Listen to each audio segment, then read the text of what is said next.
Bom, boa noite, irmãos. Bem-vindos à reunião desta noite e, como sempre, para começar, nós temos uma canção para cantar. Para antes de nós cantar essa canção, eu quero vocês fiquem atentos ao tema desta canção. O livro de Deus é um tesouro. Esta canção tem muitas palavras dentro da canção para, para ajudar-nos nesta reunião, esta noite. So, quando nós cantar, pense de cada palavra desta canção. É número 96 e depois nós temos o Lídio Alexandre a dizer a nossa oração de início.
Obrigado, irmão Alexandre.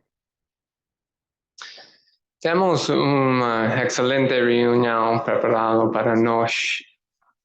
É muito bom que cada de vocês possa estar aqui esta noite para desfrutar não só do ensino, mas da companhia da outra. A canção que acabamos de cantar menciona que a Bíblia é um tesouro. Alguns tesouros têm um valor muito alto.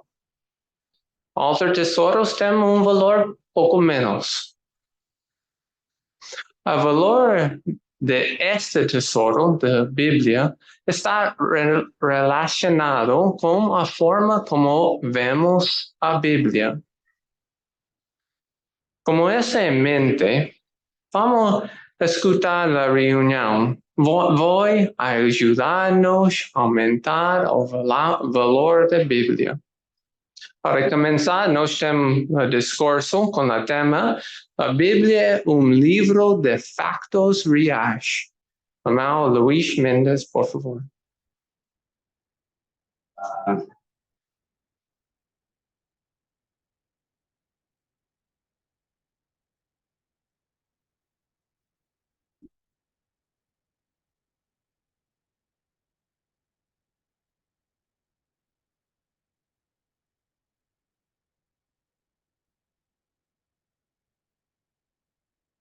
Então, para nós começarmos com esta parte, convido os irmãos do áudio e vídeo, por favor, que mostrem só o vídeo, a introdução ao primeiro das crônicas, por favor.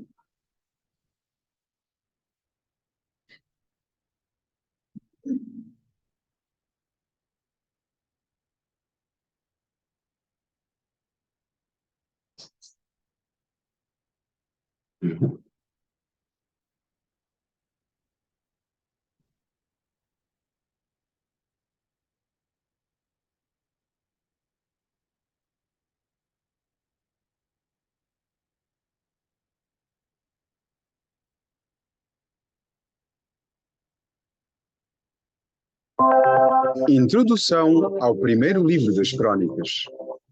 Ao que parece, o primeiro e o segundo livro das Crônicas originalmente eram apenas um só volume, que mais tarde foi dividido por uma questão de conveniência. O escritor do inteiro livro das Crônicas foi Esdras, um sacerdote e copista da lei com muita experiência. Ele terminou o livro por volta de 460 antes da Era Comum. Para além das genealogias que começam em Adão, o primeiro das Crônicas abrange um período de 40 anos, desde 1077 até 1037 antes da Era Comum. O livro pode ser dividido em duas partes. Os primeiros 9 capítulos apresentam sobretudo genealogias. Os outros 20 capítulos relatam os eventos desde a morte do rei Saul até ao fim do reinado de David. Os capítulos 2 a 4 alistam os descendentes de Judá e de David, incluindo a linhagem real. No capítulo 6 é apresentada a descendência de Levi, o que inclui a linhagem sacerdotal de Arão. Sabia que a história e as genealogias registadas em 1 das Crônicas foram importantes para o cumprimento do propósito de Deus? Os judeus que regressaram do exílio precisaram dessas informações para Israel poder voltar a ter um sacerdócio. E os escritores dos evangelhos de Mateus e de Lucas usaram as genealogias para provarem que Jesus era o filho de David, o herdeiro legal do trono. No capítulo 11, David torna-se rei sobre toda a nação de Israel. Pouco depois disso, David conquista a fortaleza de Sião. Nos capítulos 15 e 16, a Arca do Pacto é levada para a cidade de David, aos ombros dos levitas coatitas. No capítulo 17, David expressa o seu desejo de construir um templo para Jeová. No entanto, através de Natã, Jeová diz a David que quem vai construir o templo é um dos seus filhos. Mesmo assim, Jeová reafirma o seu amor por David por prometer dar-lhe uma casa ou uma dinastia real duradoura. Os capítulos 18 a 20 registram as vitórias de David sobre as nações inimigas, o que inclui os Amonitas, os Edomitas, os Moabitas, os Filisteus e os Sírios. No capítulo 21, David é induzido a recensear Israel. O pecado de David desagrada muito a Jeová e resulta na morte de 70.000 israelitas. Nos capítulos 22 a 28, David faz grandes preparativos para a futura construção do templo. No capítulo 22, ele ordena ao seu filho Salomão que construa uma casa para Jeová. Para esse projeto, David contribui com 100.000 talentos de ouro, 1.000.000 de talentos de prata e uma quantidade incalculável de cobre e ferro. No capítulo 25, David escolhe alguns dos filhos dos levitas, Asaf, Emã e Jedutum, para servirem no templo como músicos e cantores. No capítulo 28, David reúne os príncipes de Israel em Jerusalém e ordena-lhes: procurem conhecer e obedeçam cuidadosamente a todos os mandamentos de Jeová, vosso Deus. Depois, David dá a Salomão o projeto arquitetónico do templo, que tinha recebido por inspiração divina. No capítulo 29, David morre depois de reinar 40 anos e Salomão torna-se rei no seu lugar. À medida que leu o primeiro livro das Crônicas, note como Esdras registra a história de Israel ao pormenor. Repare como Jeová abençoou o seu querido servo David e veja como as genealogias ajudaram a provar que Jesus de Nazaré é o prometido Messias, o futuro rei do reino de Deus.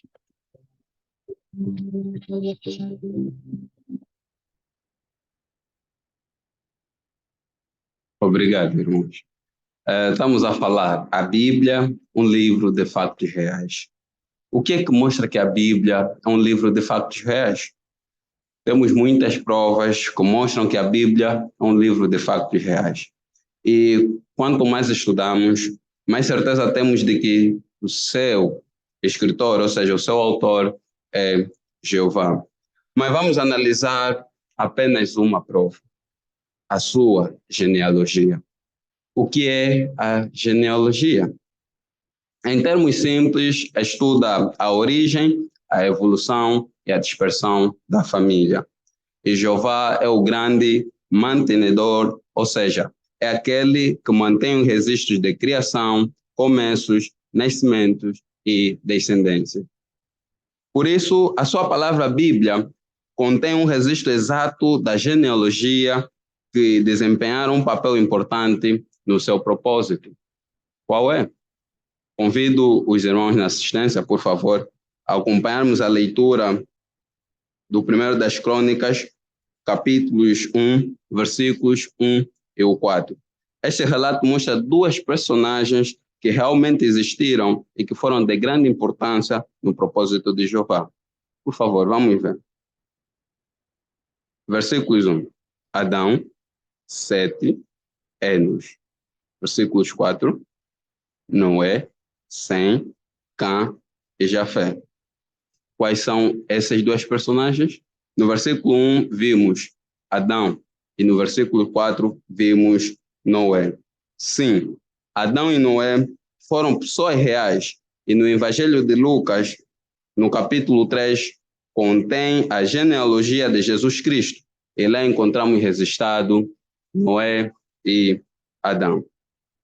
E abrangendo assim também, respectivamente, 48 e 75 gerações.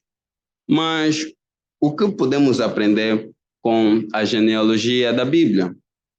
Por favor, convido novamente a lermos 1 Coríntios, capítulos 15, versículos 22. 1 Coríntios, capítulos 15, versículos 22.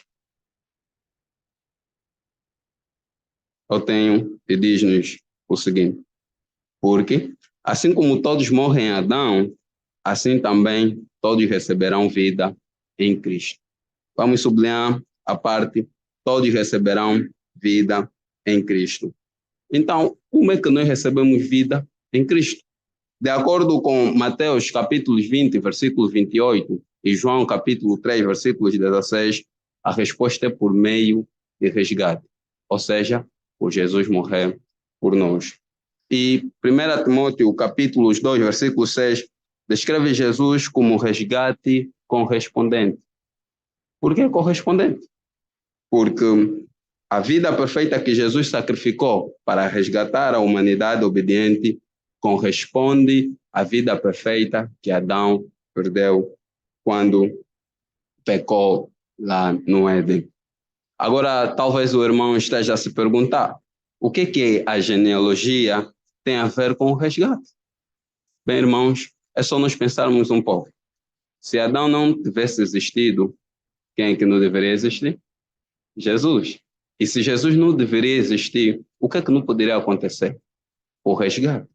Então, a genealogia nos ensina que a palavra de Deus é verdade. E quando fala de genealogia, ela é sim uma certeza. E conforme estamos a ver na imagem, pedimos aos irmãos, por favor, também mostrem. Estamos a ver aí um irmão que está a meditar nas personagens da Bíblia. E quando nós temos a plena certeza de que as personagens que a Bíblia fala são reais, nós conseguimos ter um quadro mental e aprender com estas mesmas personagens, assim conforme nós acabamos de ver na imagem. Por isso, temos a plena certeza de que a genealogia da Bíblia é exata e que o resgate é uma doutrina bíblica muito verdadeira.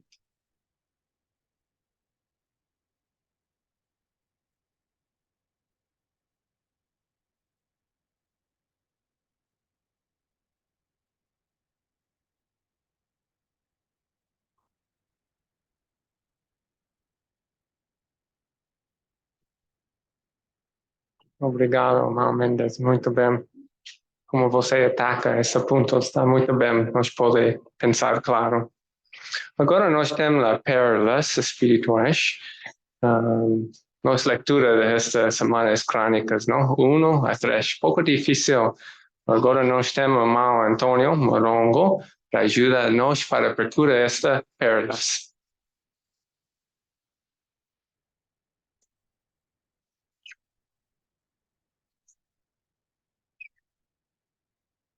Esta é uma parte com participação da assistência.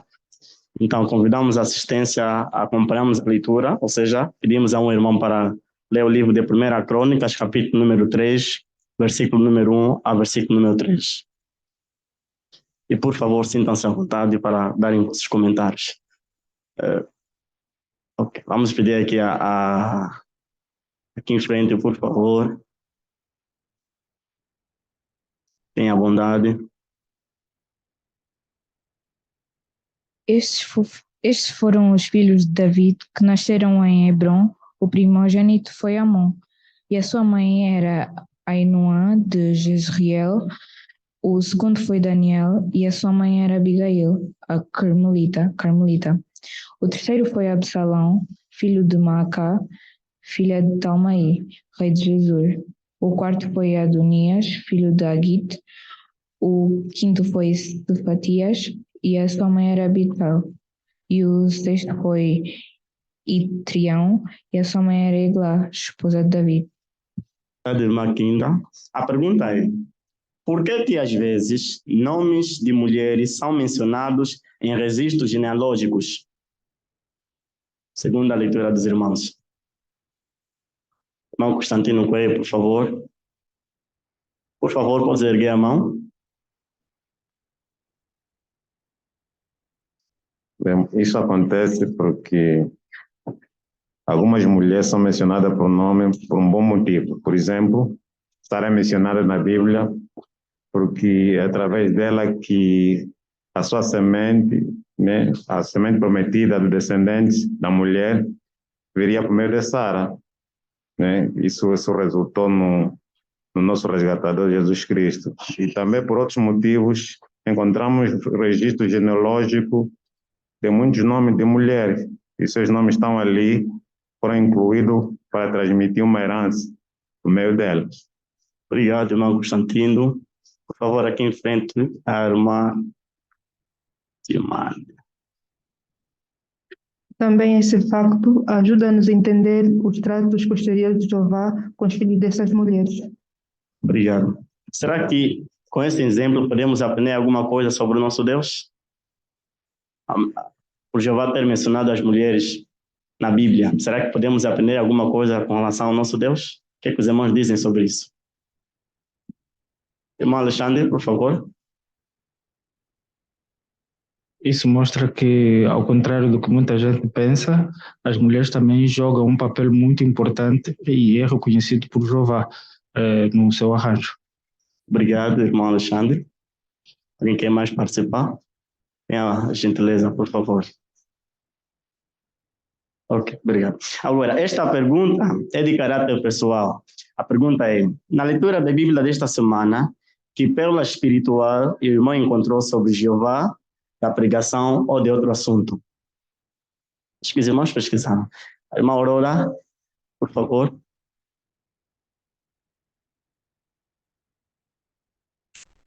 Então, o capítulo 2, versículo 11 diz que Salma era pai de Boaz. E Boaz também era filho de Raabe. Então, pesquisei um pouco sobre Raabe, né? Raabe antes tinha uma vida imoral. Quando teve a oportunidade de se achegar a Jeová, mostrou fé por obras, e Jeová a recompensou, dando-lhe o privilégio de dar à luz a Boaz, que fez parte da linhagem de Jesus. Raabe também é uma das 4 mulheres cujos nomes estão mencionados na genealogia de Jesus em Mateus. Então, isso me ensina 2 lições. Para Jeová, o importante é o que fazemos daqui para frente e não o passado. E a outra lição é que devo continuar a olhar para as pessoas na pregação de forma positiva, porque mais cedo ou mais tarde podem tornar-se nossos irmãos. Obrigado, irmã Aurora. Ainda irmão Pedro Oliveira, por favor, tenha bondade. Sim, o capítulo 1 do capítulo 1 até o capítulo 9, fala muito sobre genealogia, famílias completas. E quando olhamos para isso, dá a perceber que a Bíblia fala de pessoas reais e fatos reais. O fato de fazer essa menção quer dizer também que a Bíblia é exata e é correta e confiável. Esse é um dos aspectos. O outro é que tanto Davi quanto Natan eram tão bons amigos que o próprio Davi deu a um dos seus filhos o nome de Natan. Obrigado, irmão Pedro, por essa pérola. Ainda a irmã Yara Mupei, por favor. Em Primeiras Crônicas, o capítulo 1, o versículo 26, menciona estes foram os seus descendentes. É interessante ver que desde o passado o homem sempre esteve inserido num contexto de família alargada, avós, pais, muitos filhos, e Jeová, ao registrar isto, eu pude ver o quanto ele preza a família e sabe da importância da mesma. Por isso, mesmo que não tenhamos uma família carnal numerosa, Jeová providenciou a maior família que podíamos ter, que é a nossa família espiritual de irmãos na organização de Jeová. Obrigado, é verdade. Ainda irmão Mupei, Wilton Mupei, por favor. À medida que fazia a leitura, logo no capítulo 1, nos versículos 1 a 5, ao ver a genealogia da humanidade, pensei em como Jeová é um Deus organizado e cuidadoso ao fazer esse registro detalhado para nós. Então, eu estou decidido a continuar a imitar a Jeová, principalmente ao relatar as atividades dentro da organização, como a pregação ou, por exemplo, a contagem da assistência nas reuniões, por ser organizado para que os irmãos possam tirar proveito disto e a organização também possa ter os registros bem detalhados. Obrigado. Ainda irmão Sobrinho, por favor. O capítulo 2, versículo 15, frisa aqui que David era o 7º filho de Jessé. Mas, de facto, quando Jeová orientou Samuel para que fosse à casa de Jessé para escolher o sucessor de Saul, ele verificou que nenhum dos 7 filhos era o que Jeová escolheu e perguntou a Jessé: são todos esses os teus filhos? Diz: não, o mais novo foi tratar das ovelhas. E ele disse: então nós não vamos tentar a mesa sem que o mais novo chegue. E, de facto, quando ele chegou, David foi o escolhido. Isso verificamos então que não eram 7 filhos, mas sim 8, que também é verificado num outro texto a confirmar isso. Obrigado. Vamos pedir ao João Felipe, por favor. Na leitura bíblica desta semana, gostei de ver que eu vi vários nomes que eu conheço, pais e filhos, e as pessoas que estão na Bíblia são reais. Isso me ajuda a confiar mais em Jeová. É verdade. Os motivos para confiarmos em Jeová. Agora vamos pedir aqui em frente, por favor. Um dos motivos perdão, que torna a Bíblia também exata é o facto do relato histórico não ser tendencioso. E conseguimos ver isso aqui no capítulo 1, no versículo 43, quando o relato menciona os reis que reinaram antes de haver sequer reis em Israel. Portanto, para Jeová não houve qualquer problema de mencionar reis de outras terras, antes mesmo de Israel ter reis, porque o relato tinha que ser exato e não tendencioso. Obrigado. Vamos pedir lá ao Chiwanga Wanga, por favor.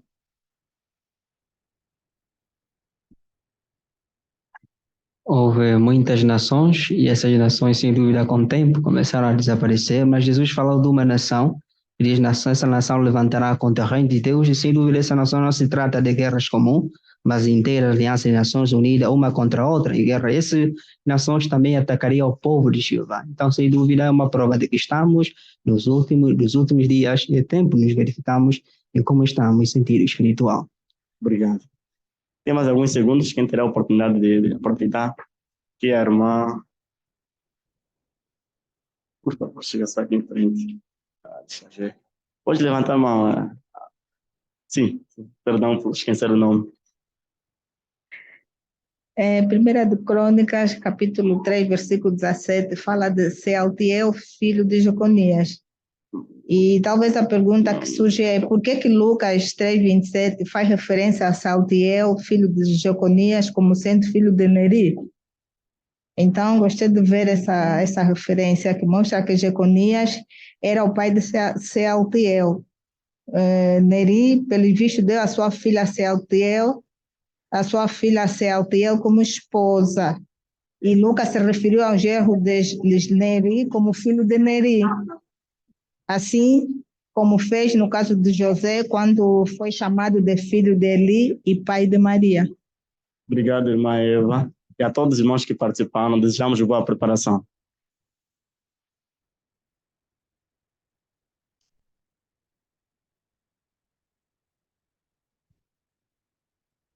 Obrigado, irmão Antônio, muito bem. E uau, não? Essa parte da Bíblia é um pouco difícil, e vocês encontrei muito perto sobre o valor da Bíblia, é muito alto. Obrigado por isso, obrigado. Agora nós temos a leitura da Bíblia, 1 Crônicas, capítulo 1, versículos 43, até o fim do capítulo 54. Irmão Asmar Inácio, vai fazer esta para nós, por favor.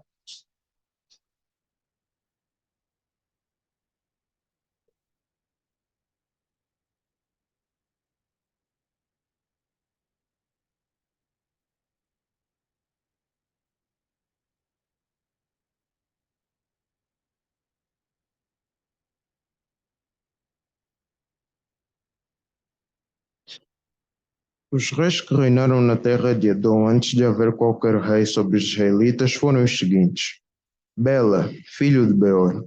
O nome da sua cidade era Dinabá. Quando Bela morreu, Jobab, filho de Zerá, de Bosa, começou a reinar no seu lugar. Quando Jobab morreu, Uzão, da terra dos Temanitas, começou a reinar no seu lugar. Quando Uzão morreu, Hadad, filho de Bedad, começou a reinar no seu lugar. Ele derrotou Midian no território de Moabe, e o nome da sua cidade era Avit.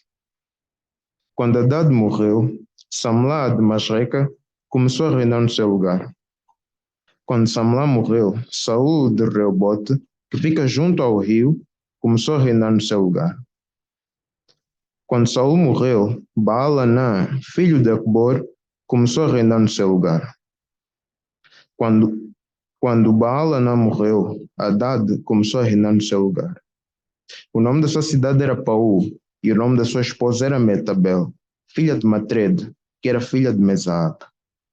Então, Hadad morreu.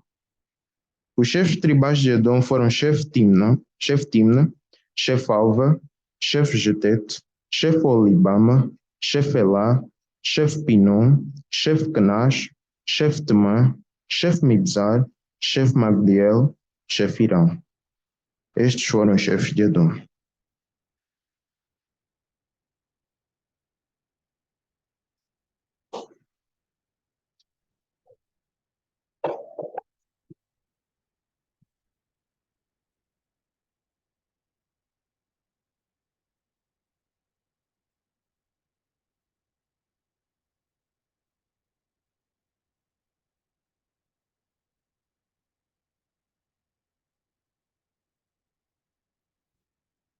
Osmar? Muito bem. Huh? Uau, é difícil ler esses nomes, especialmente para mim, não? Eu tenho muito respeito para você. Obrigado. Uau! Você trabalhar nesta leção número 5, ler de modo correto. Eu seguir você e procuro uma coisa, você não lê correto, como eu sabe, não muito, mas eu tentar, e você lê todo, o nome está correto, exatamente como a Bíblia diz. E a Bíblia, como nós falamos esta noite, tem muito valor. So, nós queremos ler exatamente cada palavra nesta página. E você fazer esta, muito bom. Obrigado por esta. Nossa próxima parte, esta noite, é contato inicial. Temos irmã Mendes e irmã Silva. E eles têm contato inicial, por favor.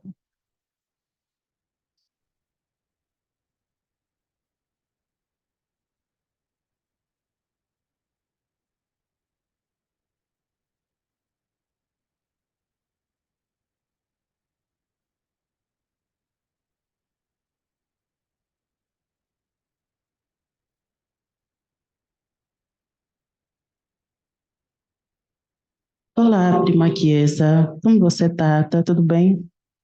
Olá, prima Késia, tá tudo bem sim e contigo? Também estou bem, Chiesa. E reparei que gostas muito de orar. E por acaso eu também gosto. E sei que muitas outras pessoas gostam de orar, principalmente quando passam por problemas e dificuldades. Mas, Chiesa, será que Deus ouve as nossas orações? Olha, prima, não sei, tenho as minhas dúvidas, mas de acordo com a minha experiência, acho que sim. Obrigada pela sua resposta, Chiesa.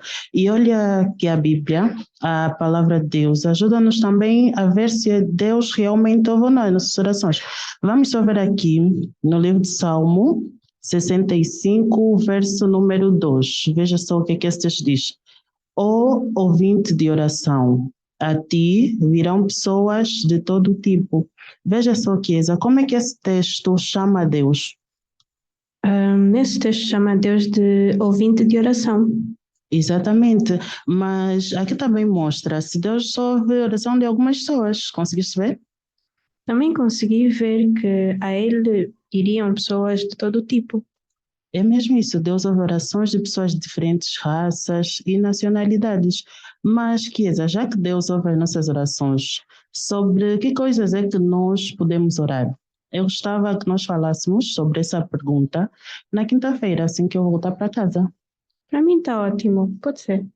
Mas, Chiesa, antes de nós terminarmos a nossa conversa, eu vou te enviar agora no WhatsApp o link de uma revista que fala sobre por que orar. E fala sobre esse aspecto que nós falamos, sobre a oração, sobre Deus ouvir as nossas orações. Tá bem, vou dar uma olhada. Tá bom, então, Chiesa, eu estou aí fazer o jantar.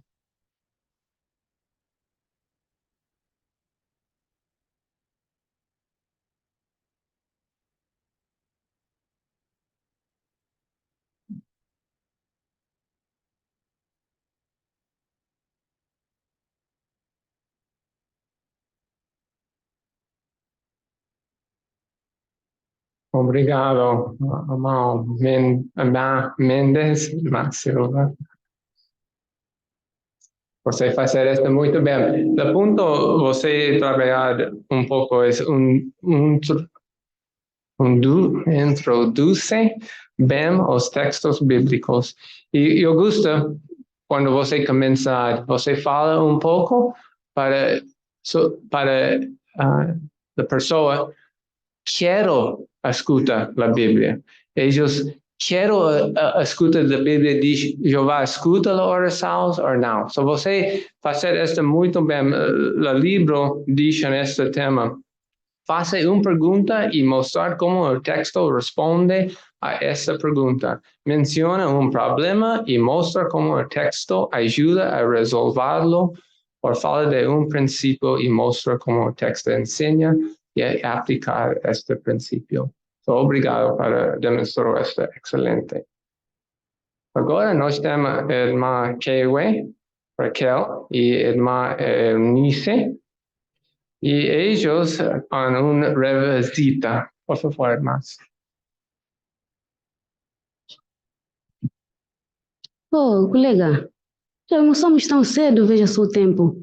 Ainda ficamos com algum tempinho, né? Eu acho que então eu já posso responder à pergunta que eu fiz a vez passada, sobre com que coisas podemos orar. Pensaste nisso? Olha, lembro-me muito bem sobre essa pergunta e pensei sim, porque fiquei curiosa. Porque para mim, na minha opinião, Deus é amoroso, Deus gosta de todos nós, então eu acho que Ele ouve todas as orações, sem problema. Uau, que bom que você pensaste nisso, né? E gostei também de ouvir a sua opinião, mas olha, eu gostaria de lhe mostrar o que a Bíblia diz sobre o assunto. Aqui no livro de 1 de João, capítulo 5, versículo 14. Podes ler, por favor? Sim, claro. Então, diz assim, e esta é a confiança que temos nele. Não importa o que pedimos, segundo a sua vontade, Ele ouve-nos. Muito bem. Obrigada pela excelente leitura. Eunice, depois de leres esse texto, o que achas ou como te sentes? Olha, para ser sincera, até sinto-me feliz, porque foi o que eu disse, né? Aí diz que Ele ouve todo tipo de orações. Então, sinto-me feliz, né? Por saber disso. Uau, muito bem. Olha, eu também sinto-me feliz, né? Por saber que posso falar de tudo para Deus. Mas, tu repare só aí, tem um aspecto nessa mesma linha que é muito importante, viu qual? Posso ler? Ok. Sim, diz que nós podemos pedir tudo. Mas aí diz, ok, segundo a sua vontade, ou seja, podemos orar sim, eu posso orar, mas aquilo que eu pedi tem que estar de acordo com a vontade dele. É isso mesmo, né, Eunice? Então, Deus ouve apenas orações sinceras e dignas do ponto de vista dele, e não do nosso. E, por exemplo, para ilustrar, a Eunice poderia dizer um exemplo de algo que podemos mencionar nas nossas orações, mas que esteja de acordo com a vontade de Deus?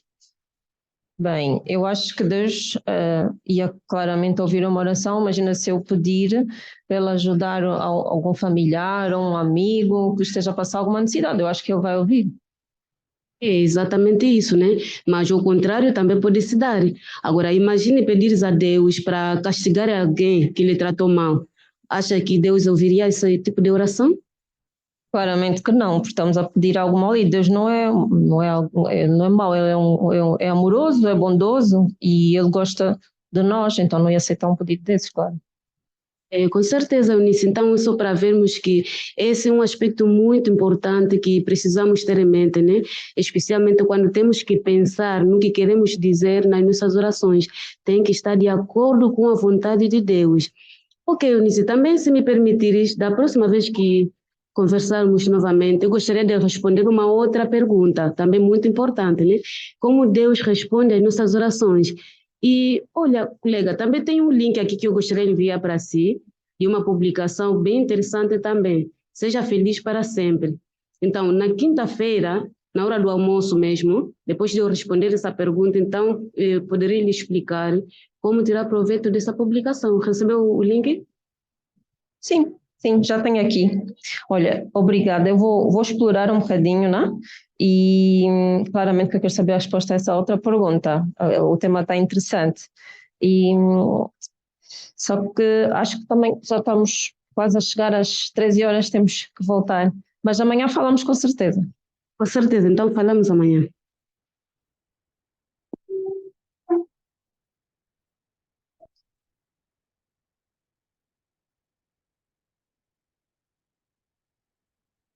Obrigado, irmãos, para esse bom exemplo de uma visita. Não sei se vocês notou, a irmã Raquel, quando começou, ela usou uma introdução. Uma introdução, como o livro diz, despertar o interesse. Uma pessoa tem uma pergunta e quero saber a resposta. E uso esta, porque essa pessoa quer saber.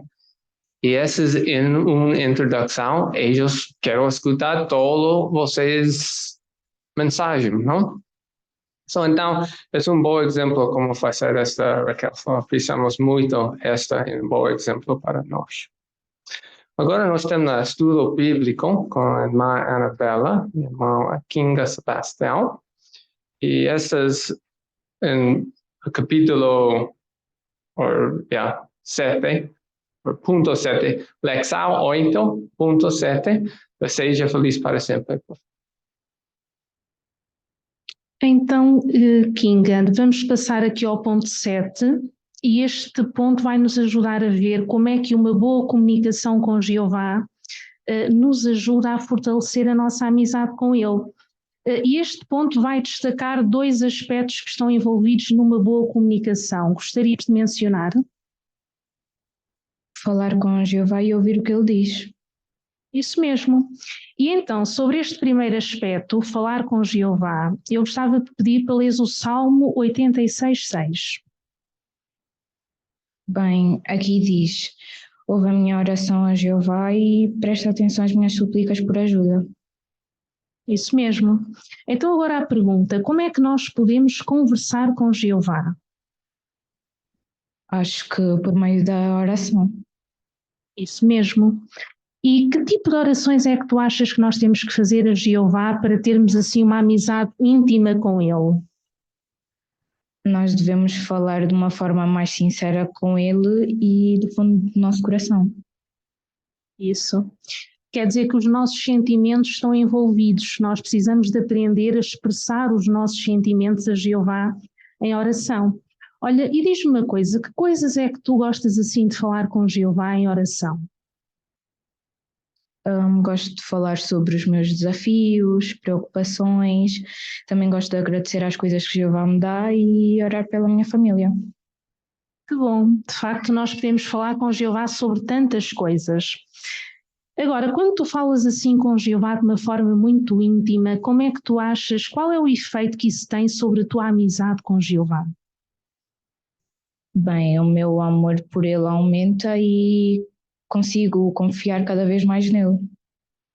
É como 2 amigos, quando eles têm boas conversas com muita regularidade, a sua amizade fica cada vez mais forte. Agora vamos ver este segundo aspecto da comunicação com Jeová no Salmo 86:11. Queres ler? Instrui-me, ó Jeová, no teu caminho, andarei na tua verdade, unifica o meu coração para temer o teu nome. Então a pergunta, como é que o Jeová conversa conosco? Por meio da Bíblia. Isso mesmo, e mais uma vez os nossos sentimentos estão envolvidos. Reparaste aí no versículo 11 que diz: unifica o meu coração, ou segundo a nota, dá-me um coração indiviso. Portanto, aprender de Jeová não é só um processo intelectual, não é só uma questão de assimilar conhecimento. Agora, o que é que achas que nós temos que fazer para tirar proveito da instrução que Jeová nos dá por meio da Bíblia? Temos de ler e estudar a Bíblia. Isso, muito bem. Então nós podemos comparar estes 2 fatores da comunicação com Jeová ao seguinte: imagina que tu recebes de presente uma planta muito bonita. O que é que tu tens que fazer com aquela planta para ela continuar a crescer? Eu preciso de cuidar bem dela, pô-la num bom ambiente e regá-la com regularidade. Isso. Então o mesmo se dá com a nossa amizade com Jeová. Ela não cresce de forma automática. Nós precisamos dedicar tempo e esforço para que ela cresça e continue cada vez mais forte. Agora, nós temos aqui uma fotografia. Como é que esta fotografia está relacionada com estes 2 aspectos da nossa comunicação com Jeová? Bem, aqui vejo uma senhora aparentemente jovem a falar com Jeová por meio da oração, mas ela também deixa que Jeová fale com ela por meio da Bíblia. Isso mesmo. Então, agora podemos passar a este quadro. Algumas pessoas dizem: imagina que alguém te diz, é impossível ser amigo de Deus. Que textos é que tu podias usar para mostrar o contrário? posso usar o Salmos 25:14, que mostra que a amizade com Jeová pertence aos que o temem, ou até mesmo o Tiago 4:8, que mostra que Jeová convida-nos a nos achegarmos a Ele e a sermos seus amigos. Muito bem, Kinga. Gostei muito da tua boa preparação. Parabéns. Foi muito agradável dirigir esta consideração contigo. Estamos quase a terminar o nosso estudo, mas ainda temos tempo para ver o resumo e a revisão.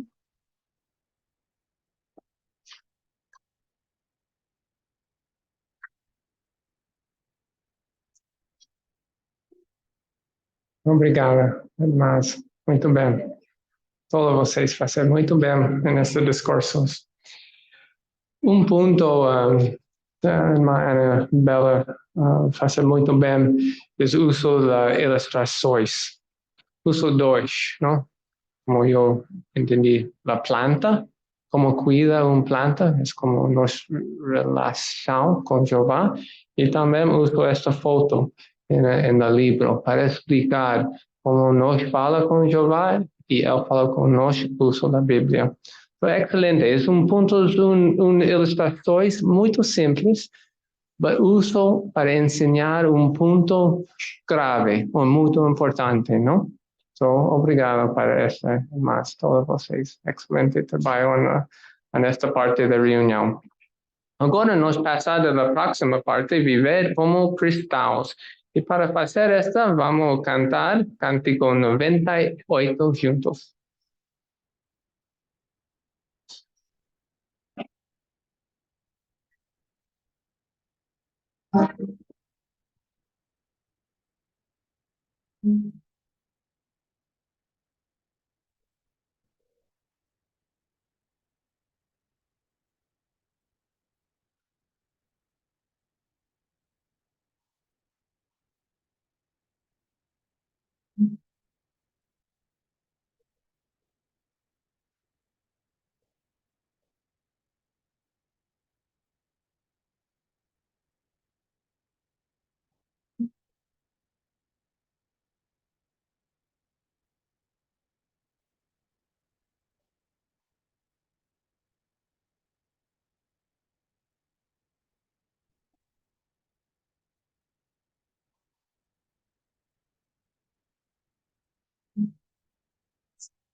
Nossa primeira parte nessa secção, viver como cristãos, é fortalecer a sua fé na palavra de Deus. Irmão Sona, por favor.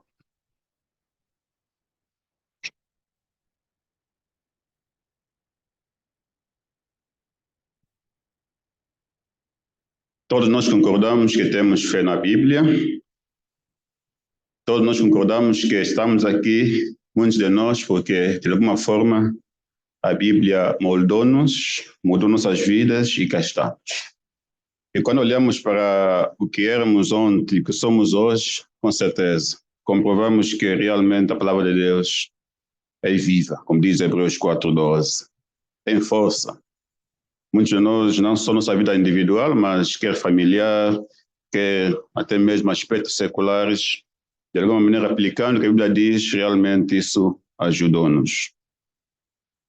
No entanto, para ela continuar a nos ajudar a ser esse tipo de livro que molda a nossa vida, Então, precisamos estar convencidos que diz aqui 1 Tessalonicenses 2,13.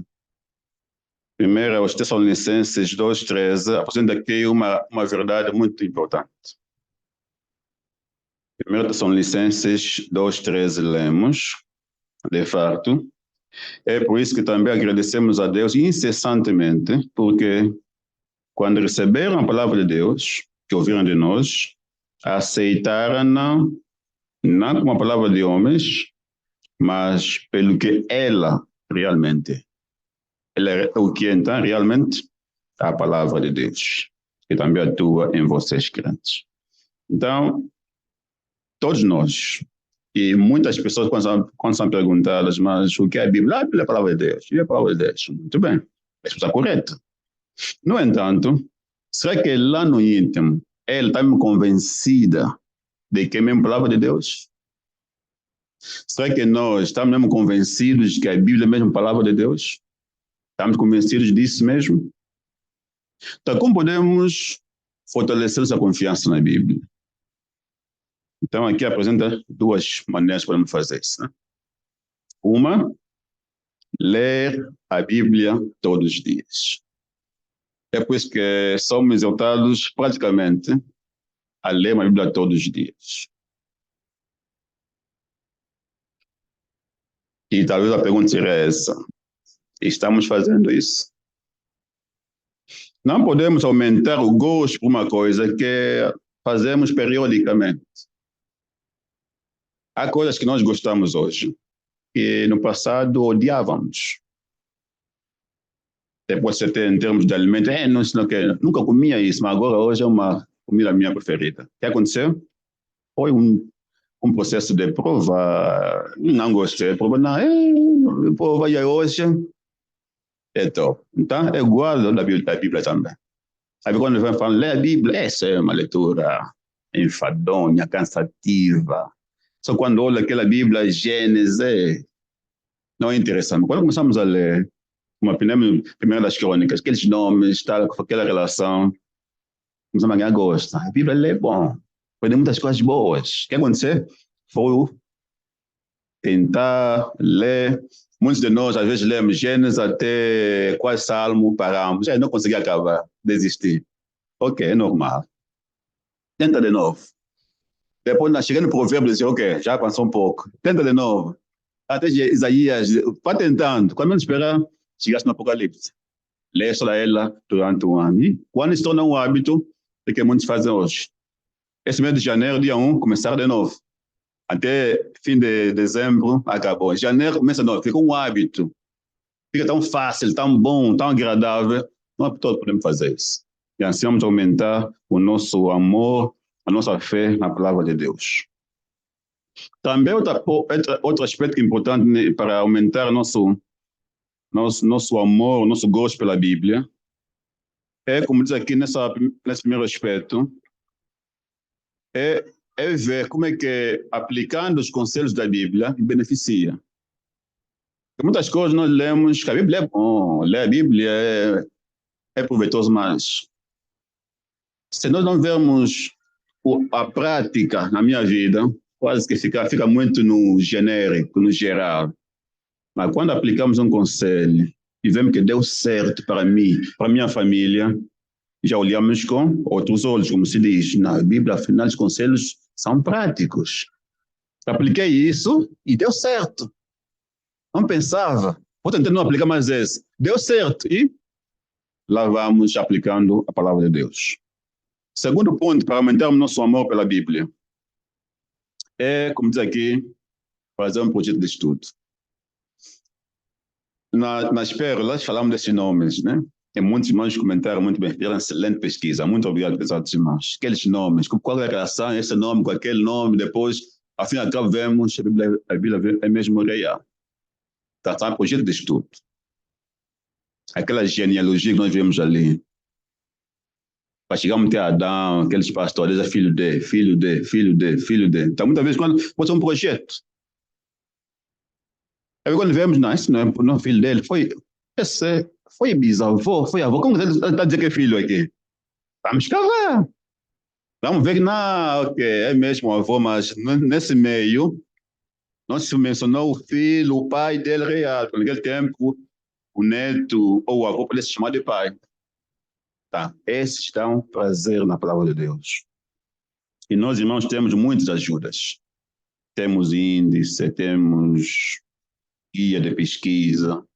Mesmo a Bíblia atual, temos glossário, palavras bíblicas. É só irmos nos concentrarmos.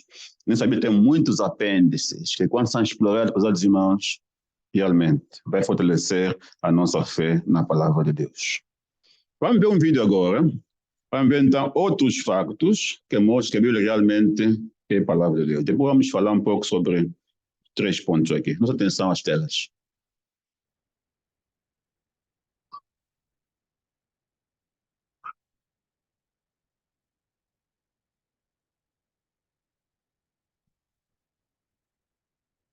A Bíblia é um livro de factos.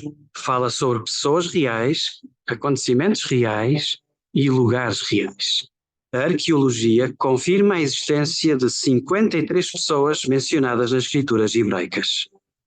Uma delas é o faraó Sisaque do Egito. A Bíblia menciona a data específica em que ele invadiu Judá. Foi no 5º ano do rei Roboão de Judá.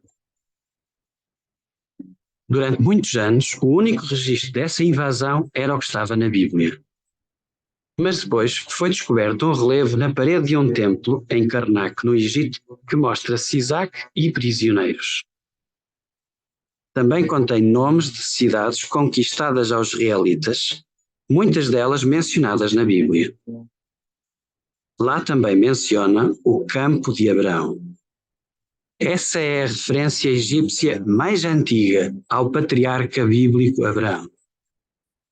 Isso fortalece a nossa confiança e fé de que a Bíblia é a palavra de Deus. A Bíblia foi escrita em materiais perecíveis, tais como papiro e pergaminho. Embora hoje não haja manuscritos originais, o número de cópias antigas disponíveis é impressionante. Cerca de 11.000 manuscritos hebraicos e gregos, mais do que quaisquer outros escritos antigos. Ao compararem os manuscritos mais antigos e confiáveis, os peritos conseguem identificar imprecisões e erros que surgiram gradualmente. Mas a grande maioria das diferenças não altera o significado. Um exemplo disso é Lucas 4,17. Que diz que Jesus abriu o rolo de Isaías. Mas alguns manuscritos dizem que ele desenrolou o rolo. No entanto, o significado é o mesmo. A mensagem de Deus até sobreviveu a mudanças linguísticas. Alguns escritores das escrituras gregas recorreram à Septuaginta grega para citar as escrituras hebraicas. Às vezes, ao parafrasear essas citações, usavam uma linguagem ligeiramente diferente, mas a mensagem era a mesma. Provavelmente Jesus falou em hebraico a maior parte das vezes, mas o que ele disse foi registado em grego. Apesar disso, a mensagem é clara. Hoje, pelo menos parte da palavra de Deus pode ser lida em mais de 3.000 línguas. A sobrevivência da Bíblia é um paradoxo interessante. Ao longo da história, houve pessoas dispostas a morrer para preservarem a Bíblia e torná-la disponível. Outras estavam dispostas a matar para impedir que pessoas a lessem e para a destruir. Por quê? Por causa da sua mensagem. A palavra de Deus é viva e exerce poder. Ela muda a vida das pessoas. Algumas reagem bem a essas mudanças. Outras reagem mal, às vezes com violência. Por exemplo, no ano 303, o imperador romano Diocleciano deu ordem para que todas as Bíblias fossem queimadas. Um bispo de Tibiúca, chamado Félix, alegadamente respondeu ao imperador: prefiro que me queimem a mim do que às escrituras sagradas. Isso custou-lhe a vida. Atualmente, continua a haver esforços para destruir a Bíblia, mas a palavra do nosso Deus permanece para sempre.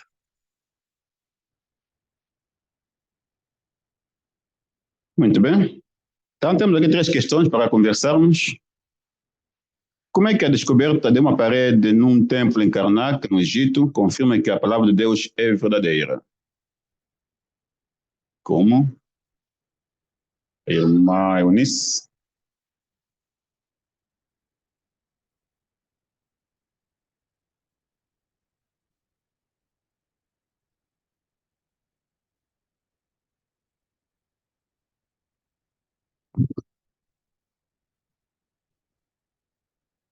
Esta descoberta da parede no Egito acabou por confirmar não só a existência do faraó Sisaque, como da invasão que ele fez a Judá.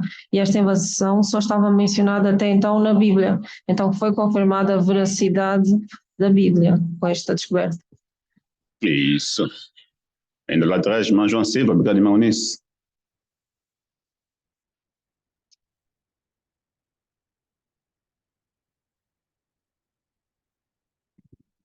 Também foi destacado que nesta parede estava o nome de cidades de Israel que foram invadidas por este rei, bem como a designação Campo de Abraão. É isso. Obrigado também, irmã João. A próxima questão, como é que sabemos que a mensagem da Bíblia não mudou? Como é que sabemos isso?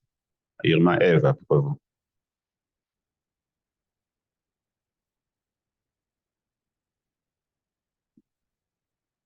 Nós sabemos disso porque se fez uma comparação das cópias antigas dos manuscritos e aí se notou que não houve alterações significativas.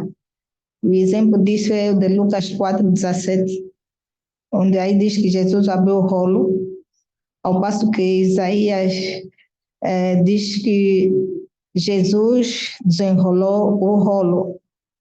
Então, nada mudou, né? É apenas uma pequena diferença, mas tudo é o mesmo. Isso. Obrigado, irmã. Ainda aqui, irmão. Carlos.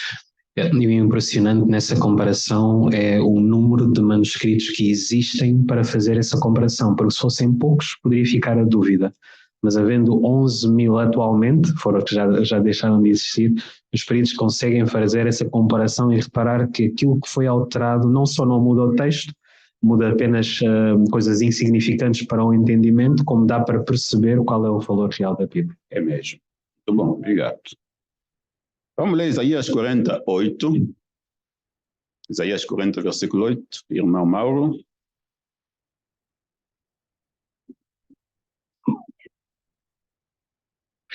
A erva seca, a flor murcha, mas a palavra do nosso Deus permanece para sempre.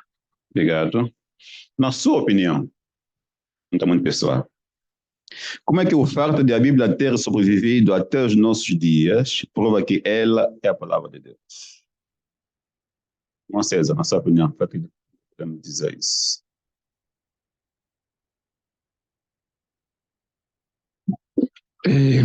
Quando olhamos para a história da Bíblia, para o seu conteúdo e como Jeová utilizou as pessoas que escreveram a Bíblia, e depois destacamos tudo o que aconteceu para a Bíblia ser destruída, para não chegar aos nossos dias, e vimos todos aqueles que também foram usados para se atravessar, para ela chegar até a nós, que arriscaram as suas vidas para fazerem cópias. Vimos ali que cumpre-se o que Isaías também profetizou, que a palavra de Deus dura para sempre. É mesmo, César. Muito obrigado. Claro que os outros teriam outros comentários acerca disso, né? Há outros fatos que podemos mencionar, mas não há dúvidas, né? Que a palavra de Deus permanece, dura para sempre. Então, é mais uma razão de nós fortalecermos a confiança na palavra de Deus, porque é mesmo a palavra de Deus e nós queremos nos beneficiarmos dela. Para nós irmãos no Zoom, como já foram avisados a princípio, então temos problemas técnicos, então só vão ouvir e não vão poder ouvir-vos. Mas estão ali sempre fortes, confiantes na palavra de Deus. Irmão Brandon, por favor.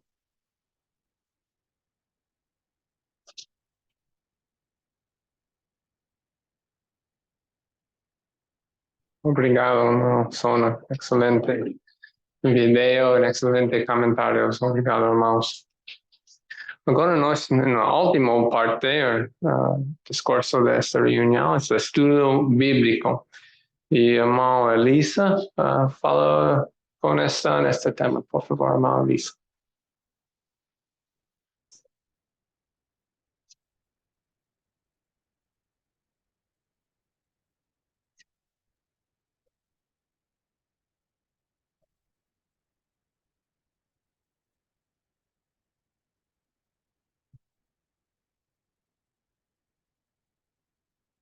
Queremos dar boas-vindas para o nosso estudo bíblico de congregação e esperemos que todos sintam-se à vontade para poderem participar com seus comentários.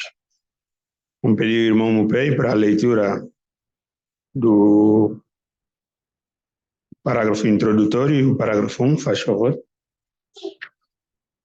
Sente-se mais próximo de Deus agora do que quando começou a estudar a Bíblia? Gostaria de continuar a fortalecer a sua amizade com Ele? Nesse caso, lembre-se de que quanto mais Jeová sentir que o seu amor por Ele está a aumentar, mais Ele vai amá-lo e cuidar de si. Mas como pode mostrar que ama Jeová? Mostramos o nosso amor por Jeová quando lhe obedecemos. Ele não obriga ninguém a fazer isso. Ele dá a cada um de nós a oportunidade de escolher se vai ou não obedecer-lhe. Por quê? Porque Jeová quer que sejamos obedientes de coração. Por outras palavras, Ele quer que você lhe obedeça não por obrigação, mas de coração.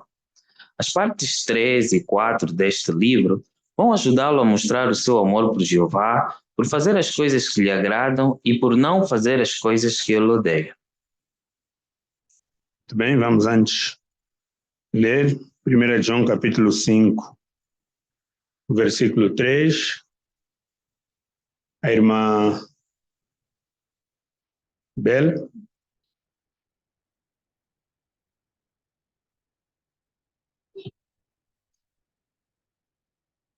Pois o amor de Deus significa o seguinte, que obedeçamos aos seus mandamentos.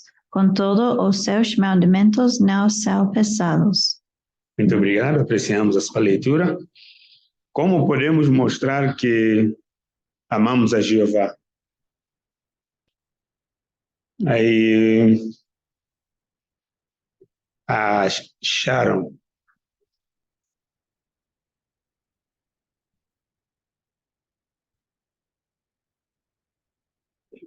Mostramos o nosso amor a Jeová a sermos obedientes. Muito bem, apreciamos. E Agner ainda quer adicionar? E também Jeová não obriga ninguém a fazer isso. Ele dá a cada um de nós a oportunidade de escolher se vai ou não obedecer. Muito bem. Também apreciamos o seu comentário. Na sequência, vamos ao parágrafo a seguir. Muitas são as dificuldades do justo. Todos nós lutamos contra as nossas próprias imperfeições e talvez enfrentemos problemas econômicos, injustiças e outras dificuldades. Quando passamos por problemas, pode não ser fácil fazer o que Jeová nos pede. Isso acontece porque fazer o que é errado pode parecer mais fácil. Mas, quando você é fiel e obedece a Jeová, mostra que o ama mais do que qualquer outra coisa e prova que é leal. Por isso, Jeová vai ser leal consigo. Ele nunca o vai abandonar. Vamos ao Salmo número 4, verso 3.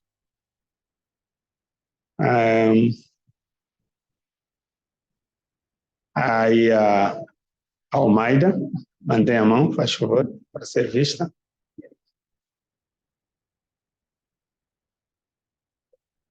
Saibam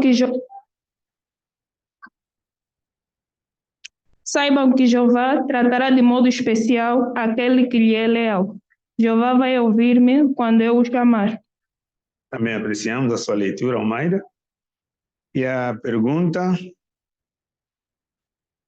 por que pode ser difícil mostrar o nosso amor por Jeová? Aí, vamos começar com a Timália.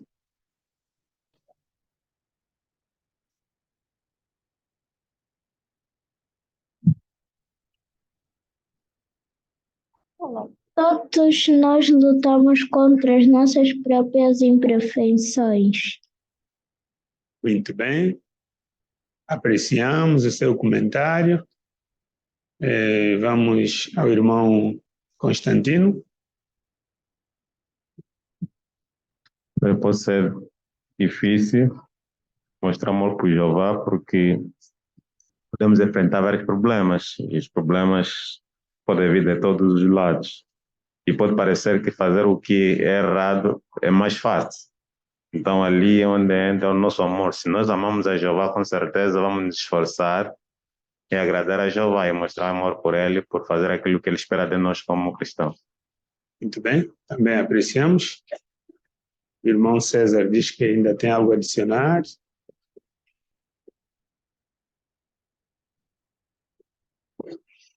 Existem muitas desempregadas aqui em Angola e às vezes pode ser difícil para um irmão que está desempregado e tem a família para sustentar, negar proposta de empregos que possam ou enfraquecer a sua fé ou de coisa que o cristão não deve aceitar. Muito bem, também apreciamos esse detalhe.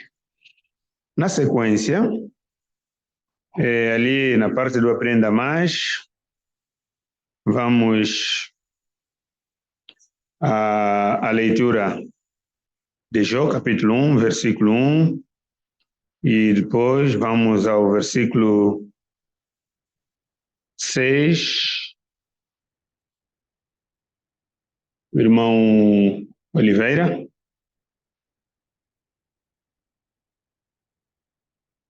Na terra de Uz havia um homem chamado Jó. Ele era íntegro e justo, temia a Deus e rejeitava o que era mau. Chegou o dia em que os filhos do verdadeiro Deus foram apresentar-se perante Jeová e Satanás também foi no meio deles. Então Jeová perguntou a Satanás: de onde vieste? Satanás respondeu a Jeová: de percorrer a terra e de andar por ela. Jeová disse a Satanás: observaste o meu servo Jó? Não há ninguém igual a ele na terra. Ele é um homem íntegro e justo que teme a Deus e rejeita o que é mau. Então Satanás respondeu a Jeová: será que é por nada que Jó teme a Deus? Não puseste uma cerca de proteção à volta dele, da sua casa e de tudo o que ele tem? Abençoaste o trabalho das suas mãos e o seu gado tem se espalhado pela terra. Mas agora levanta a mão e atinge tudo o que ele tem e de certeza que ele te vai amaldiçoar na tua própria face. Em seguida, Jeová disse a Satanás: pois bem, tudo o que ele tem está nas tuas mãos, mas não estendas a mão contra ele mesmo. Então Satanás retirou-se da presença de Jeová. Então, no dia em que os filhos e as filhas de Jó estavam a comer e a beber vinho na casa do irmão mais velho, chegou um mensageiro e disse a Jó: os bois estavam a lavrar e as jumentas estavam a pastar ao lado deles, quando os sabeus atacaram e os levaram. Eles também mataram os servos com espada. Eu fui o único que escapou para lhe contar. Vamos parar até aí. O resto, os irmãos na preparação conseguiram notar. Vamos então equacionar o tempo. De acordo com Satanás, por que Jó obedecia a Jeová?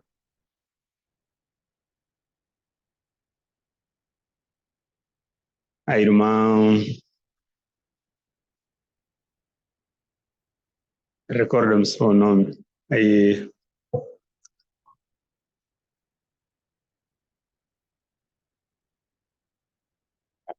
Queta. A irmã Queta, faz favor. Satanás disse que Jó obedecia a Jeová porque Jeová o tinha abençoado e protegia tudo o que ele tinha, ou seja, Jó servia a Jeová por interesse. Muito bem. apreciamos. Na sequência, o que é que Satanás diz que todos os humanos, incluindo a si ou então a cada um de nós? A irmã Ribeiro, Malídia Ribeiro. Nós servimos a Deus por interesse, mas não é verdade. Muito obrigado, irmã Lídia. O irmão... Vamos mudar de extremo. O irmão Pedro. E quando olhamos nas palavras de Jó 2:4, Satanás disse que o homem dará tudo o que tem pela sua vida. Então, com base nessas palavras, Satanás estava dizendo que o homem faria de tudo, até mesmo violando as leis de Deus, para salvar a sua vida. Muito bem. Também apreciamos a irmã Yolanda. Acho que ainda tem algo a adicionar.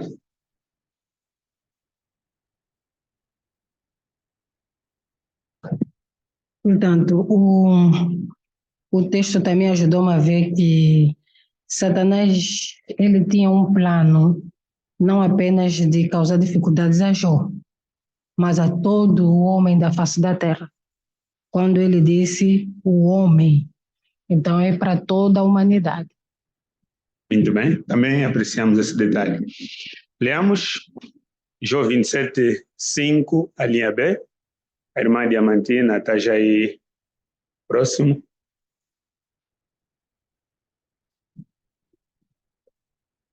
Até eu morrer, não renunciarei à minha integridade. Muito bem. Também apreciamos. Como é que Jó provou que amava realmente a Jeová? O Eliton.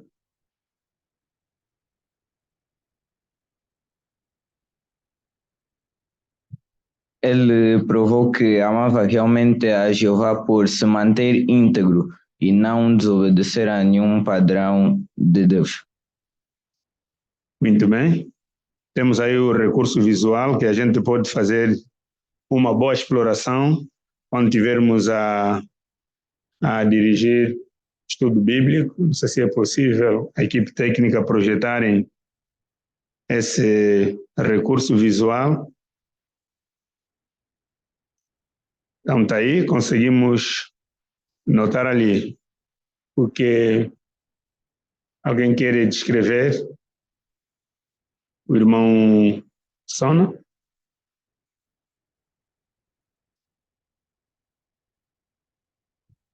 Mostra que Jó, apesar de não ter conhecimento do que estava acontecendo no domínio de cima, aquele desafio do diabo com Deus, mas mesmo assim, mesmo não entendendo tudo, como lemos no Jó 27:5, ele não quebrou a sua lealdade a Jeová, ele manteve-se apegado a Jeová, apesar dos sofrimentos, como vemos ali aquela doença horrível, além das perdas que tinha tido, mas mesmo assim ele não quebrou. Então, nós também, como mostra a outra foto dessa mulher, temos que também pensar no exemplo de Jó. Quando passamos por problemas, temos que pensar também, assim como Jó não quebrou, nós também não queremos quebrar nossa lealdade a Jeová, queremos nos manter apegados a Jeová, independentemente do que possamos passar, quer em particular como em família. Também apreciamos. Alegre o coração de Jeová. Vamos à leitura de Provérbios, capítulo 27, versículo 11. Aqui a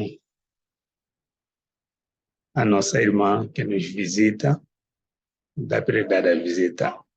Pode nos dizer o nome, faz favor? Rita. Rita, faz favor. Se é sábio, meu filho, e alegra o meu coração, para que eu possa dar uma resposta àquele que me desafia. Iniciamos a sua leitura. Como é que Jeová se sente quando você faz a coisa certa e lhe obedece?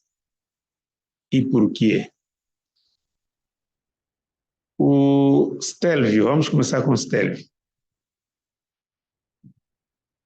Jeová fica feliz. Muito bem. apreciamos.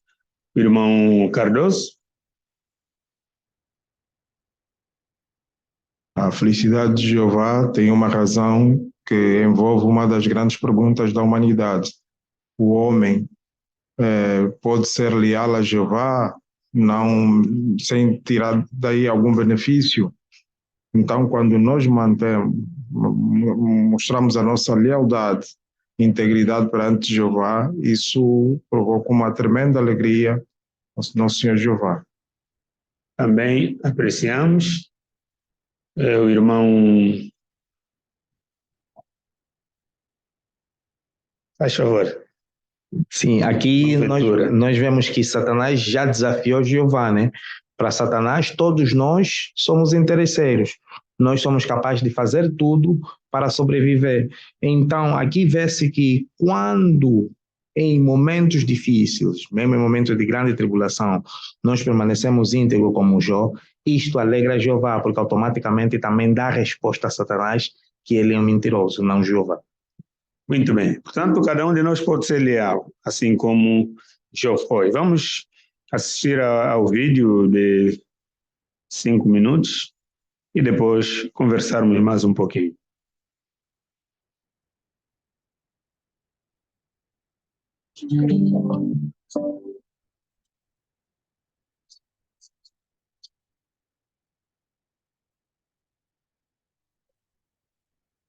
Amanhã parecia estar a correr muito bem.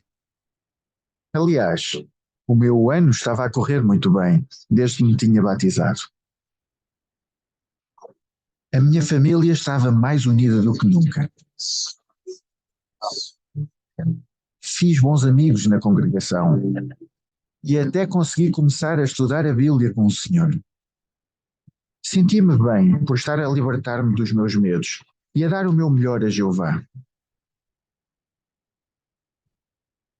Mas de um momento para o outro, tudo pode mudar.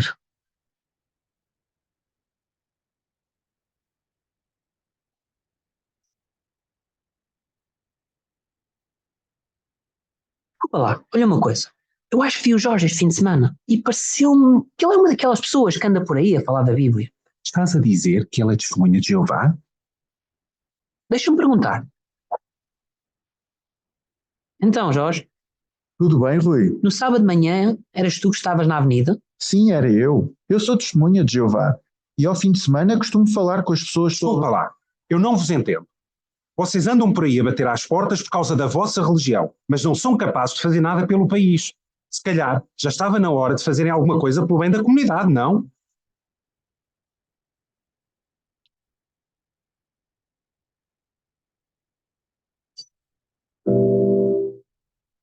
Fiquei mesmo triste comigo.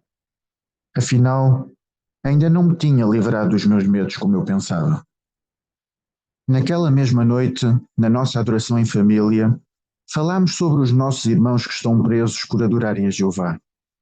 Mãe, por que eles estão presos? Porque se recusam a ir à guerra e a matar. Aquilo mexeu com o André. Antes de ir para a cama, ele até orou por aqueles irmãos. A oração dele mexeu comigo. Tinha tanto em que pensar que nem conseguia dormir. Então decidi levantar-me e fazer uma pesquisa. Encontrei um artigo sobre o apóstolo Pedro. Ele era zeloso, mas também teve momentos difíceis, em que o medo do homem tomou conta dele. Foi por isso que ele negou a Jesus 3 vezes. Mas com o tempo, ele conseguiu vencer esse medo. Ordenamos expressamente que não ensinassem com base nesse nome. Mas vejam, vocês encheram Jerusalém com os vossos ensinamentos e estão decididos a trazer o sangue desse homem sobre nós. Temos de obedecer a Deus como governante em vez de a homens. O Deus dos nossos antepassados levantou dentre os mortos Jesus, a quem vocês mataram pendurando no madeiro.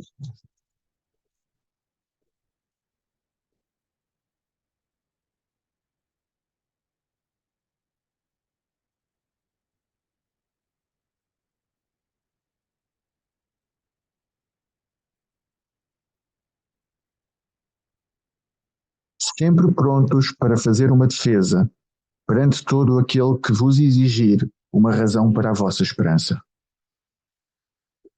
Pedro concentrou-se na esperança que tinha e não no medo que sentia. É a mesma atitude que têm os irmãos que estão em prisões. Eu estava decidido a ser fiel como eles e a deixar Jeová orgulhoso.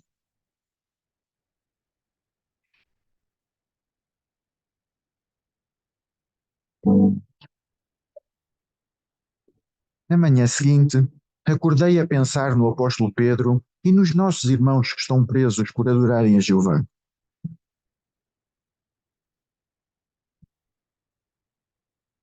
Embora eu ainda estivesse um bocadinho nervoso, senti que estava preparado para falar com o Elder.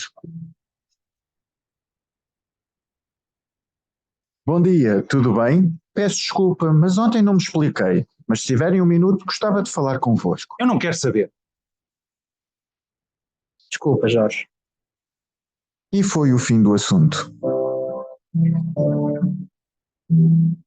Quer dizer, pensava eu. O Rui disse-me que gostava de saber mais. Talvez nunca me livre dos meus medos, mas o meu amor por Jeová e o exemplo de coragem dos servos dele ajudam-me a estar preparado para enfrentá-los. Ontem eu queria mostrar-te uma coisa.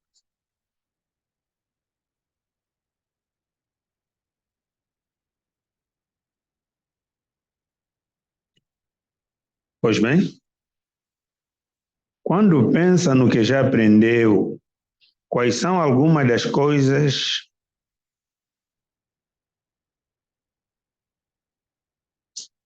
desculpa. Acha que é difícil falar com outros sobre Jeová? O irmão Mopei está próximo do microfone. A verdade é que, por mais que sejamos publicadores há algum tempo, podem haver sim situações, circunstâncias, pessoas ou assuntos sobre os quais temos mais dificuldades de falar. Muito bem. No vídeo que ajudou o Jorge a vencer o medo, a irmã Maria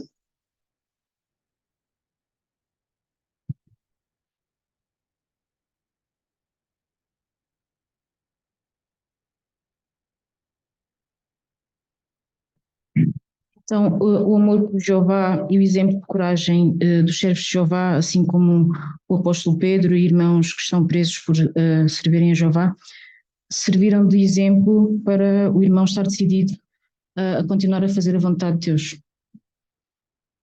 muito bem. Também apreciamos. É muito fácil, ou mais fácil, ser leal a Jeová quando amamos o que Ele ama e odiamos as coisas que Jeová odeia, conforme lemos no Salmo 97:10. Vamos ler esse salmo, o João Felipe.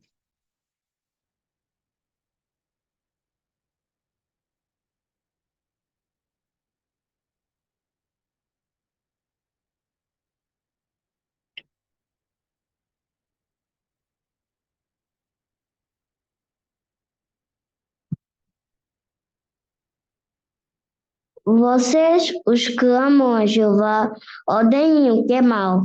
Ele guarda a vida dos que lhe são leais, livra-os da mão dos maus. Muito bem. As perguntas a seguir são perguntas que podemos fazer aos estudantes, né? Mas estamos aqui a estudar, portanto, não temos como não fazermos também a nós mesmos. Portanto, quando pensa no que já aprendeu, quais são algumas das coisas que Jeová ama, quais são algumas das coisas que Jeová odeia. Portanto, embora é mais para nossos estudantes, mas aqui também temos alguns estudantes, né? Nossos filhos e tal. Aí, pronto, já temos uma estudante aí, a Timália.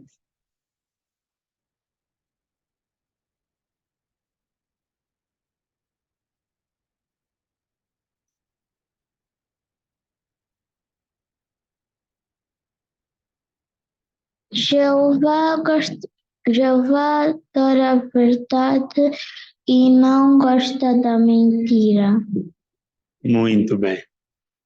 Muito bem. Esse é um dos aspectos. Jeová ama a verdade e odeia a mentira. E como pode aprender a amar o que é bom e a odiar o que é mal? Também uma pergunta.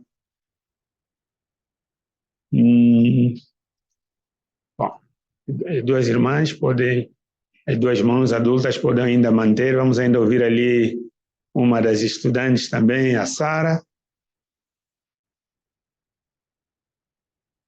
Lendo a Bíblia. Muito bem. Lendo a Bíblia. A irmã Aurora ainda tem algo a adicionar, faz favor? Também aprender com os exemplos bons do passado e pensar nas consequências dos nossos atos maus. Muito bem. E não existe melhor coisa a fazer a não ser a obediência a Jeová, conforme lemos em Isaías 48, 17 e 18. Aqui a jovem, faz favor. Diz assim: assim diz Jeová, o teu resgatador, o teu resgatador, o Santo de Israel.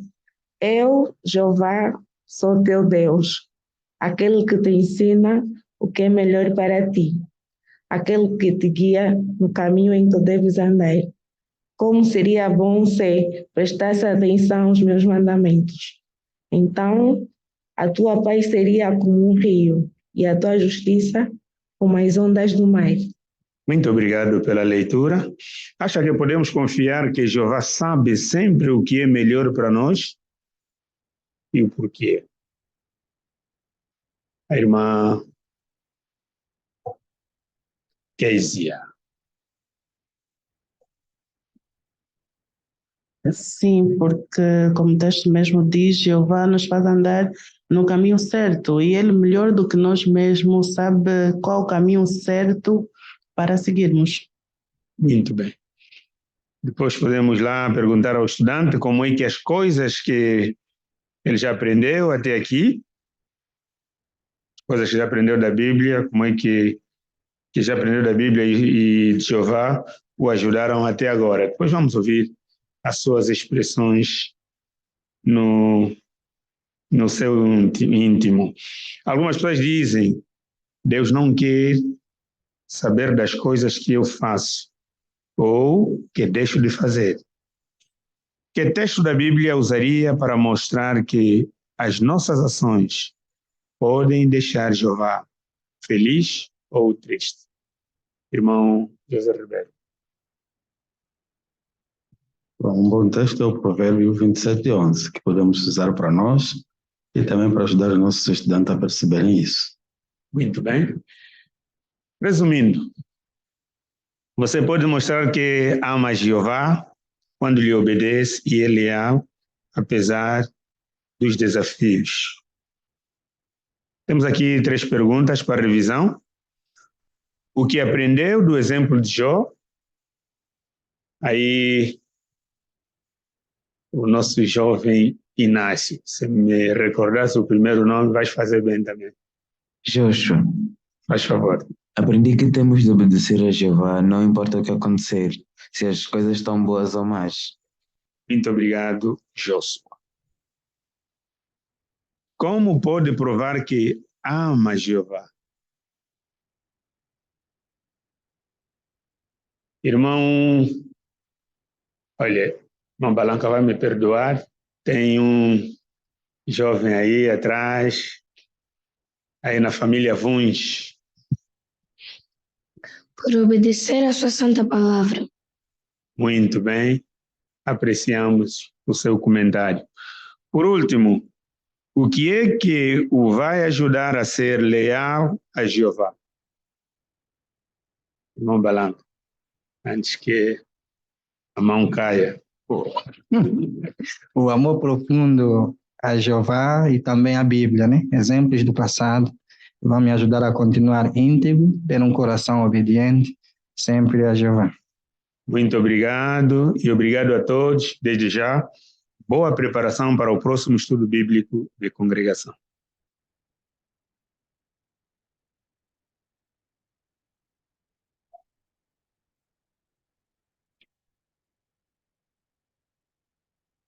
Então, esta final da nossa reunião, que boa Jeová ensinou-nos, não? O que aprendemos esta noite?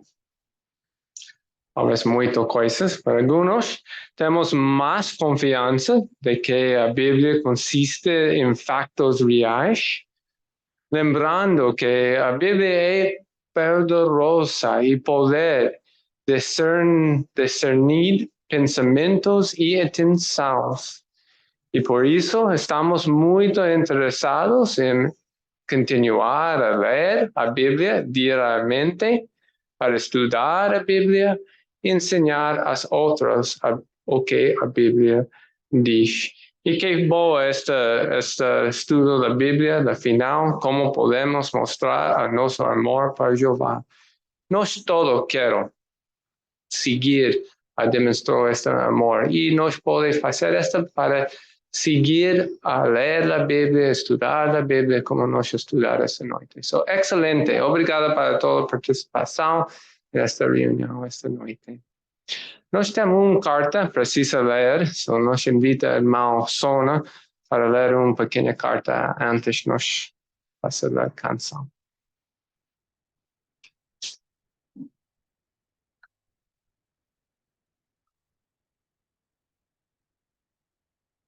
Aqui alguns anúncios. O Abraham não pediu porque o português dele como é limitado. Vou ajudar aqui. O primeiro anúncio tem a ver com a designação do Congresso. Prezados irmãos, ficamos felizes de informá-los sobre a designação do Congresso da sua congregação.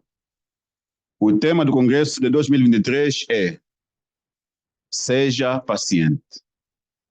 Sua congregação foi designada para ser ao seguinte congresso: 14 de julho a 16 de julho de 2023. 14 a 16 de julho de 2023. Informe a data de seu congresso a seus professores ou a seu patrão com bastante antecedência, para que vocês e sua família consigam assistir de forma presencial nos 3 dias. Para evitar superlotação em outros locais, assistam ao congresso designado para a sua congregação, se possível.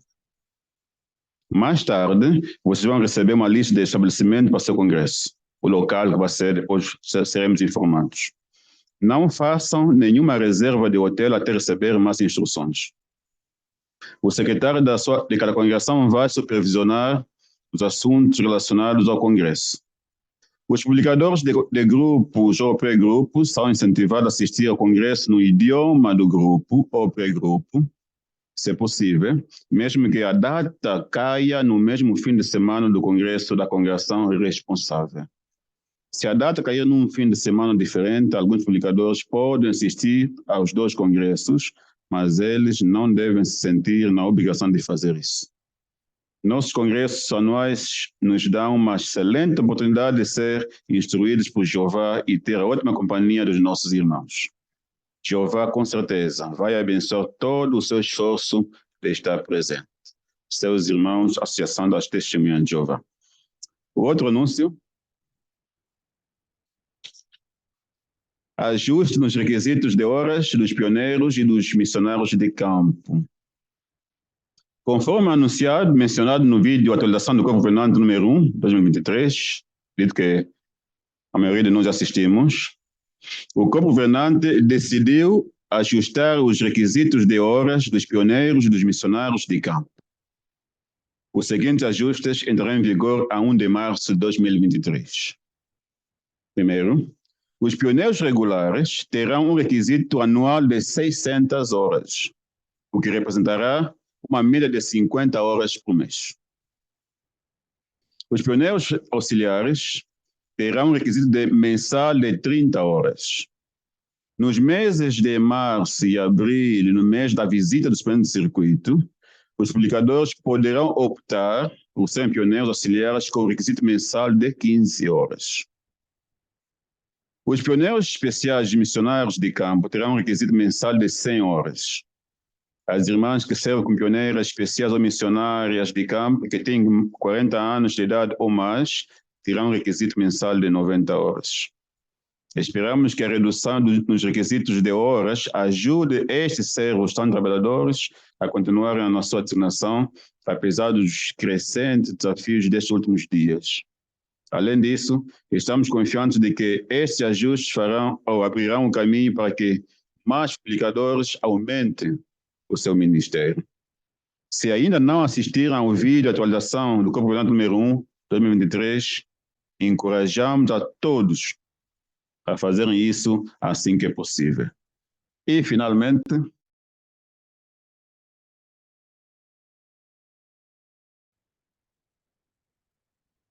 Obrigado, irmão Sona. Eu preciso ler esta, não fica aqui toda noite, nadie entende nada. Muito bem. Ok, vamos concluir nossa reunião com o cântico 89 do tema, uma canção que nos gusta muito, ouve, obedecer e vai ser abençoado.